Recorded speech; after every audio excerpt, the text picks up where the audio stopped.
Doctor अब जाके थोड़ा सा रिलीफ मिला है। जब गाल पे यहाँ पे पूरी स्वेलिंग आ गई थी तो सब लोगों ने इतना डरा दिया था कि कहीं ये कैंसर ना हो जाए, तेरे दांत में कुछ भी नहीं है, कुछ भी कैविटी नहीं है, सब सही है, और अचानक से सूजन क्यों आ गई है, तो कहीं ये तेरे कैंसर तो नहीं हो गया। क्योंकि बहुत सारे लोग ये जो वर्ड है ना, इससे बहुत डराते हैं।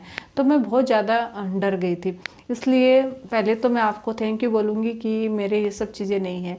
लेकिन मैं आपसे कुछ सवाल पूछना चाहूँगी कि ये जो ओरल कैंसर होता है, मुंह का जो कैंसर होता है, उसको हम कैसे पहचानें? इसके क्या लक्षण होते हैं, शुरुआती लक्षण क्या होते हैं, ताकि हमें शुरुआत में अगर पता चल जाए तो हम इसका ट्रीटमेंट कर सकें। जी, आपने ये जो बात पूछी है, बोली है, वो बहुत सारे मेरे ऐसे पेशेंट्स हैं, वो भी डरते हैं। उनके भी जब मतलब जबड़े में कभी दर्द हो गया अचानक, या चाहे अक्कल दाढ़ का दर्द हो, क्योंकि अक्कल दाढ़ का दर्द मोस्टली क्या होती है, ये जो विजडम टूथ है वो बोन में होता है, तो कोई कैविटी या कुछ भी मुंह में दिखाई नहीं देता है।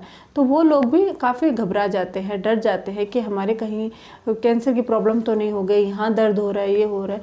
तो ये मतलब एक बहुत अच्छा टॉपिक है। और क्योंकि मैंने ये भी सुना है कि हमारे जो देश में सबसे ज़्यादा माउथ कैंसर की यानी ओरल कैंसर की प्रॉब्लम रहती है। तो क्या ये सही है? और अगर है तो इसका मुझे थोड़ा सा आप बताइए कि इसके लिए हमें क्या क्या करना चाहिए, किन चीज़ों का ध्यान रखना चाहिए। जी, बहुत सारे हमारे देश में मुंह के कैंसर की बहुत ज़्यादा शिकायत है। अगर बात करें, जैसे आपने बोला कि हमारे देश में सबसे ज़्यादा कैंसर में अगर कोई है तो वो मुंह का कैंसर है, ऐसा नहीं है। जो फर्स्ट नंबर पे आता है तो वो लंग कैंसर होता है। लेकिन बाकी जैसे पेनक्रियाटिक कैंसर हो गए और स्टोमक में हो गया, ब्रेस्ट कैंसर हो गया, ये सब जो जितने भी कैंसर आते हैं वो बाद में आते हैं। सेकेंड नंबर पे मुंह का कैंसर आता है। मैं इन सब के बारे में आपको बताऊंगी, इसके क्या लक्षण होते हैं, शुरुआत में कैसे पता चले, इन सब के बारे में बात करेंगे। लेकिन आपके साथ साथ मैं मेरे यूट्यूब वाले व्यूवर्स के साथ भी ये वीडियो शेयर करना चाहूँगी, ये बातें शेयर करना चाहूँगी, क्योंकि बहुत सारे ऐसे लोग हैं जो ये घबराते हैं कि कहीं उनको मुंह का कैंसर तो नहीं हो गया है। बहुत सारे पैचेस बन जाते हैं, मुंह में बहुत सारी प्रॉब्लमें होती है, तो उनकी वजह से वो डरने लग जाते हैं। तो आज मैं आपको इस वीडियो के थ्रू ये बताने की कोशिश करूंगी कि मुंह के जो शुरुआती लक्षण होते हैं वो क्या होते हैं, कैसे हमें शुरुआत में ही पता चल सकता है कि हमारे मुंह का कैंसर है या नहीं है। दूसरा, अगर आपके कैंसर की कोई शिकायत है या हो गया है तो इसके लिए क्या टेस्ट किए जाते हैं और क्या इसके लिए इलाज किया जाता है, इन सब के बारे में आज इस वीडियो के थ्रू हम लोग जानेंगे। साथ ही अगर अभी तक आप लोगों ने मेरा चैनल सब्सक्राइब नहीं किया है तो प्लीज़ सब्सक्राइब कर लीजिएगा, बेल आइकन को प्रेस करना बिल्कुल ना भूलिएगा, ताकि आपको मेरे न्यू वीडियोस की नोटिफिकेशंस मिलती रहे। अब शुरू करते हैं आज का टॉपिक। सबसे पहला आपका जो सवाल है कि इसके शुरुआती लक्षण क्या है, लेकिन मैं लक्षणों से पहले आपको इनके कारणों के बारे में बताना चाहूँगी कि इसके एक्चुअल में कारण क्या होता है। ऐसे देखें तो अभी तक मुंह के कैंसर के जो कारण हैं, मतलब सबसे मेन जो इसका कारण है वो है टोबैको च्यूइंग, यानी कि तंबाकू गुटखा का सेवन करने वाले लोगों में बहुत ज़्यादा ये प्रॉब्लम देखी गई है। अब आप लोग बोलोगे कि बहुत सारे ऐसे लोग हैं जो तंबाकू गुटखा का सेवन नहीं करते हैं, उसके बावजूद भी उनके मुंह का कैंसर की प्रॉब्लम हो सकती है। तो उसका कारण अलग है, म्यूटेशन की वजह से, यानी जो कैंसर जो सेल्स होती है उसके म्यूटेशन की वजह से उन लोगों में ये कैंसर की प्रॉब्लम आती है। लेकिन अगर किसी के ये सब प्रॉब्लम ही नहीं है, उसके बावजूद वो खुद से अगर ये कैंसर पनपा रहा है, यानी खुद की वजह से अगर उसके कैंसर की प्रॉब्लम हो रही है, तो उसका रीजन होता है तंबाकू गुटखा का सेवन करना, सिगरेट बीड़ी का स्मोकर मतलब सिगरेट और बीड़ी ज़्यादा पीना, साथ ही खैनी का इस्तेमाल करना। इन सब की वजह से मुंह का कैंसर हो सकता है। तो ये इसका एक कारण है। अब ये जानते हैं कि शुरुआती क्या लक्षण होते हैं मुंह के कैंसर के। तो अगर आपके कोई भी मुंह में घाव हो गया है, छाले की वजह से हो गया या किसी भी चीज़ से कट लग गया या घाव हो गया, और वो आपने दवाई ले ली है, कुछ दवाई लेने के बाद भी अगर वो ठीक नहीं हो रहा हो, ये बार बार हो रहा है, तो ये एक कारण हो सकता है। ऐसे कोई भी सिचुएशन है तो आपको अपने नियरेस्ट डेंटिस्ट को जाके दिखाना चाहिए। इसके अलावा अगर आपके वाइट पैचेस की प्रॉब्लम है, यानी आपने देखे होगा बहुत ज़्यादा वाइट रंग के पैचेस बन जाते हैं, जिसको हम ल्यूकोप्लाकिया कहते हैं। वैसे तो ये एक प्री कैंसरस कंडीशन होती है ल्यूकोप्लाकिया जो है, लेकिन अगर ये बढ़ जाती है समय पर इसका इलाज नहीं होता है, दिखाते नहीं हैं डॉक्टर को। तो और अगर ये बहुत ज़्यादा आप तंबाकू गुटखे का सेवन कर रहे हो तो इसकी वजह से क्या होता है, वो पैचेज है वो बढ़ जाते हैं। और है ना, ऐसे आपको जब फिंगर लगाओगे तो आपको फील होएगा, ऐसे सॉफ्टनेस फील होएगी, जैसे कॉटन पे हाथ फेरो ऐसे अलग से सॉफ्टनेस फील होएगी। अगर ऐसा कुछ भी फीलिंग आ रही है तो इसका मतलब हो सकता है आपको ओरल कैंसर की प्रॉब्लम हो। इसके अलावा आपके जैसे कि कोई छाला हो गया है और वो छाले बार बार हो रहे हैं, आपने दवाई ली, थोड़े दिन ठीक होते फिर से छाले हो रहे हैं, तो अगर वो ठीक नहीं हो रहे हैं तो ऐसी कंडीशन में भी ये प्रॉब्लम हो सकती है। अगर आपको सूजन या कोई गांठ जैसा फील हो रहा है कोई भी कहीं पे भी, तो ये भी आपके ओरल कैंसर की प्रॉब्लम हो सकती है। इसके अलावा गले में अगर आपको निगलने में दिक्कत हो रहा है, आपकी आवाज़ में अगर आपको चेंजेस लग रहे हैं, भारीपन सा फील हो रहा है, आपका वेट है वो बिना कारण ही लूज़ हो रहा है, साथ ही अगर आपके दांत है वो, आपके कोई कैविटी नहीं है, मसूड़े भी ठीक है, फिर भी आपके दांत है वो वीक हो रहे, हिल रहे हैं और बिना कारण ही कुछ थोड़े दिनों में निकल रहा है, फिर दूसरा का दांत निकल रहा है। तो अगर आपके दांत है वो बार बार निकल रहे हैं, यानी एक के बाद एक निकल गया, कुछ दिनों में दूसरा दांत निकल गया, ऐसा अगर ये प्रॉब्लम आपकी चल रही है तो ये भी एक लक्षण हो सकता है। अगर ऐसा कुछ भी है तो आप अपने डॉक्टर को दिखाइए, चेक करवाइए कि ऐसा क्यों हो रहा है। इसके अलावा क्या होता है, कभी कभी जैसे मान लो आपने कभी दांत निकलवाया है, रिमूव करवाया है, तो वहाँ पे क्या है, घाव जो होता है वो घाव टाइम मतलब भरता ही नहीं है, बहुत समय बीत गया। वैसे तो वो 1 वीक में भर जाता है, लेकिन बहुत समय बीतने के बाद भी वो अगर भर नहीं रहा है तो भी ये एक लक्षण है।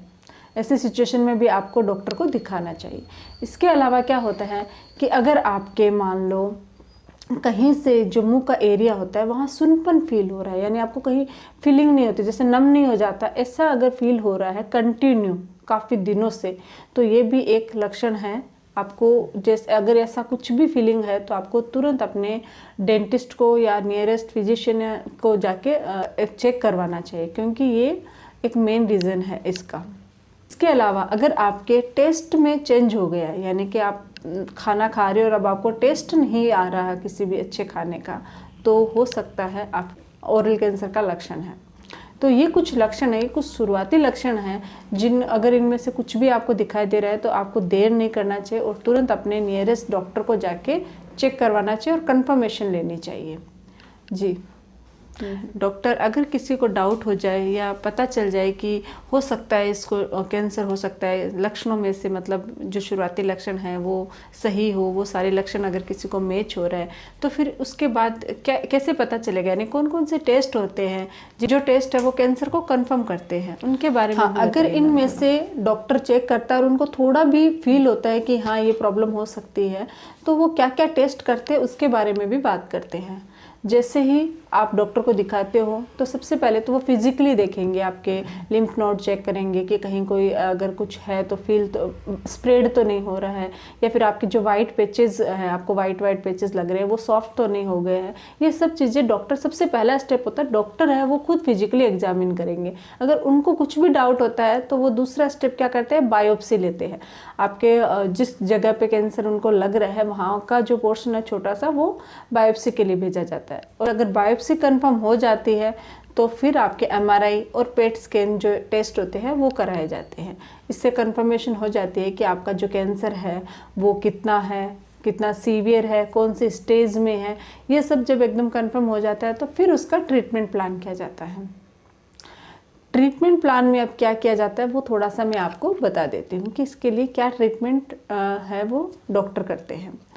सबसे पहला, अगर आपका स्टेज 1 ही है, यानी कि बहुत ज़्यादा सीवियर नहीं है, तो वो चेक करते हैं। नहीं, मान लो सिर्फ पैचेस बने आपके, तो पैचेस को वो स्क्रैच करके निकाल देते हैं, एक हल्की सर्जरी होती है उसकी मदद से वो निकाल देते हैं। लेकिन अगर आपके ट्यूमर है तो उसका सर्जिकली रिमूव किया जाता है, यानी उसकी सर्जरी होती है और कितना फैला हुआ है, जितनी सेल्स तक वो फैला हुआ है उतना पूरा सेल्स तक कट किया जाता है। उसके बाद अब उसकी मतलब उसकी सीवियरिटी देखी जाती है, कितना सीवियर है, कितना फैलने के चांसेस है, उस पर डिपेंड करता है कि आपकी रेडियोथेरेपी और कीमोथेरेपी। नॉर्मली रेडियोथेरेपी से हो जाता है, लेकिन अगर सीवियरिटी ज़्यादा है तो कीमो भी साथ साथ में देनी होती है। तो ये इसका ट्रीटमेंट चलता है ओरल कैंसर। डॉक्टर, मेरे को थोड़ा सा ये पूछना था कि इसकी लाइफ कितनी रहती है? अगर हमें स्टार्ट में यानी स्टार्टिंग स्टेज है, मान लो एक से फर्स्ट स्टेज या सेकंड स्टेज या मतलब लास्ट स्टेज है, तो हमें जीने की कितनी वो रहती है कि आदमी है उसकी लाइफ है वो अच्छी रहेगी, ये वापस नहीं होएगा और कोई प्रॉब्लम नहीं होगी ट्रीटमेंट के बाद? देखिए, तो बचने के चांसेस ऐसे होता है कि अगर आपका स्टेज 0 से लेके स्टेज 2 तक है, यानी तो कोई प्रॉब्लम नहीं होती। माउथ का जो ओरल कैंसर है उसका अच्छे से मतलब उसका प्रॉपर ट्रीटमेंट है, कीमोथेरेपी, रेडियोथेरेपी से उसको इजीली हम लोग बचाया जा सकता है। लेकिन अगर बहुत ज़्यादा फैल गया यानी ऑर्गन्स तक चला गया है, दूसरे ऑर्गन्स तक, तो उसमें क्या होता है कि उसकी जो लाइफ होती है वो कम हो जाती है, यानी कि उसको वापस होने के चांसेस बढ़ जाते हैं। अगर मान लो आपके लिम्फ नोड से दूसरे ऑर्गन में पहुंच गए तो उसका तो हम लोग सर्जरी या रेडियोथेरेपी, कीमोथेरेपी से ठीक कर सकते हैं। लेकिन जब दूसरे ऑर्गन में पहुंच जाता है तो फिर उसका दूसरा ट्रीटमेंट किया जाता है, तो उसका टाइम ऑफ जो प्रोसेस होता है ट्रीटमेंट का वो भी बढ़ जाता है और साथ ही साथ जो चांसेस होते हैं सर्वाइवल के वो थोड़े कम होते जाते हैं। तो ये एडवांस स्टेज में ये थोड़ी सी सिचुएशन रहती है। लेकिन अगर शुरुआत में ही पता चल जाए तो आपको मतलब घबराने की ज़रूरत नहीं है, इसका बहुत इजीली ट्रीटमेंट हो जाता है और आपकी लाइफ है वो पूरी मतलब आप फुल लाइफ जी सकते हो, कोई प्रॉब्लम नहीं होती है, रिकरेंस के चांसेस भी कम होते हैं। तो ये है आज का टॉपिक कि ओरल कैंसर के क्या शुरुआती लक्षण होते हैं बारे में जाना है, साथ ही इसका ट्रीटमेंट और क्या क्या इसका मतलब टेस्ट होते हैं उन सब के बारे में जाना है।